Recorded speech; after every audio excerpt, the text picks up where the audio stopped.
Thank you. Well, let's start with what I teed up, Admiral Kilby, in my opening statement. It was as recently as 2017 that the then CNO, Admiral Richardson, mentioned that the Navy was looking at bringing back the capabilities to reload vertical launch systems at sea due to a need to increase the capacity of VLS. Couple things. First of all, to what extent would VLS requirements be met over the next 5 years if the proposed budget request is enacted, including the retirement of 7 cruisers, which obviously is a factor, and to what extent could the 7 cruisers slated for decommissioning in the budget request be maintained in a reduced capability, as I mentioned in the opening statement, and operating status to enable getting the ships underway to leverage their 122 VLS cells in a time of war?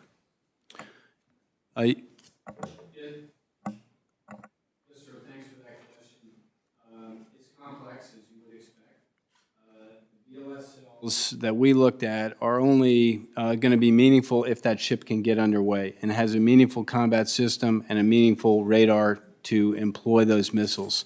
So it was our view, a tough decision, to recommend early decommission of those ships because of the challenges we're having keeping them at sea. Today, USS Vela Gulf failed to sail for her deployment, and she failed to sail for her last deployment. So she was a month delayed last deployment. She's 2.5 months delayed this deployment. She's one of those cruisers that's going to decom in 22.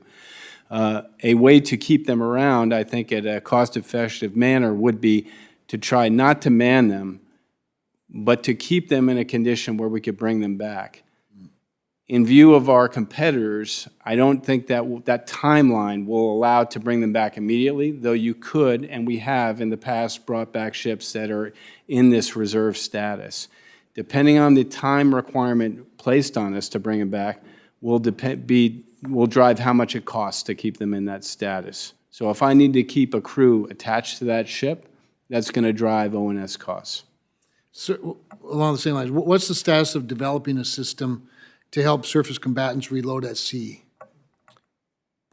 That system is underway. It's being developed by the N4 shop, our logistics shop. The challenge is various sea states, so we're marching up from sea state 0 to a higher sea state, but we think now we're still at the lower sea states. So conducting it at sea, because of the weight and length of those missiles, is going to be challenging compared to some of our older missiles, and when we had a strike-down crane attached to those systems.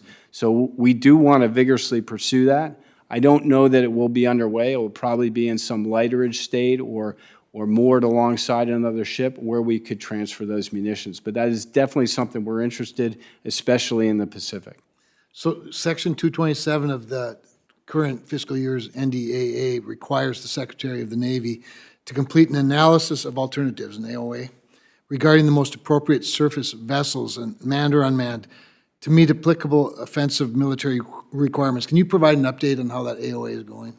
Yes, sir. It's underway. I think we're looking at a wide variety of things. On one end, we're trying to validate in this AOA the Navy's idea that we could have an unmanned magazine augmenter to manned ships, and the idea we would rotate those ships in conflict, allowing the manned ships to stay on station.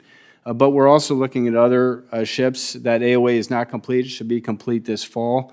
And I'm interested in those results too. But I think the hybrid force that we're pursuing is a more cost-effective way to produce a greater Navy, especially against a peer competitor. So I'm looking forward to those results too. I think it's on pace, and we'll see those results in the fall, sir. All right, rather than ask my next question with the time remaining, I'll just wait till we got the time. Okay, I guess I didn't notice Senator Peters had left. So, Mr. Stephanie, getting back again to my opening statement regarding the aggressive shipbuilding 30-year plan, well, and I specifically mentioned the procurement of 3 Virginia class and 1 Columbia class. What's your assessment of the submarine industrial base's current performance, and what would it take for them to meet that aggressive a plan?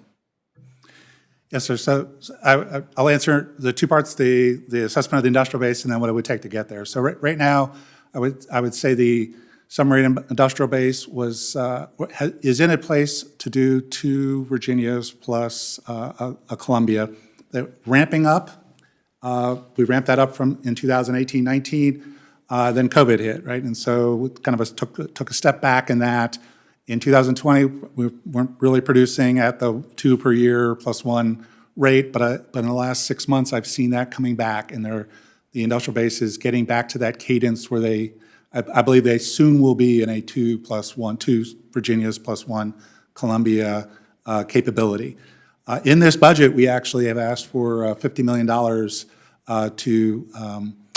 for some infrastructure capabilities that we call them APCO fixtures that we found are a bottleneck and would be helpful to get to that 2 Virginias plus 1 Columbia rate. And so you'll see that in the budget that we've done. I think that's the last infrastructure piece to get to the 2 plus 1.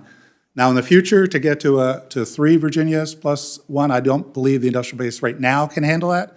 But we did a study, which we'll be glad to share with your staff, that we're looking at $1.5 to $2 billion of further investment by ourselves plus industry, and an increase in the workload, the workforce that would be necessary over a period of time to get to that state. And we have some details that we'd be happy to share with you. But right now, I think the industrial base is set, both the suppliers and the shipyards, to get to that 2 plus 1.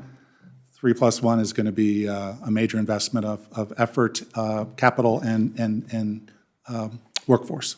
Sorry. So when can we expect the next 30-year plan, and realizing it was to be provided by law? Yes, sir. Absolutely, it was absolutely our goal to have it to within a few days of the budget. It is in the final chop cycle within the department. Any day now, sir. Again, I apologize for all of us that we were not able to provide it before this hearing. Thank you.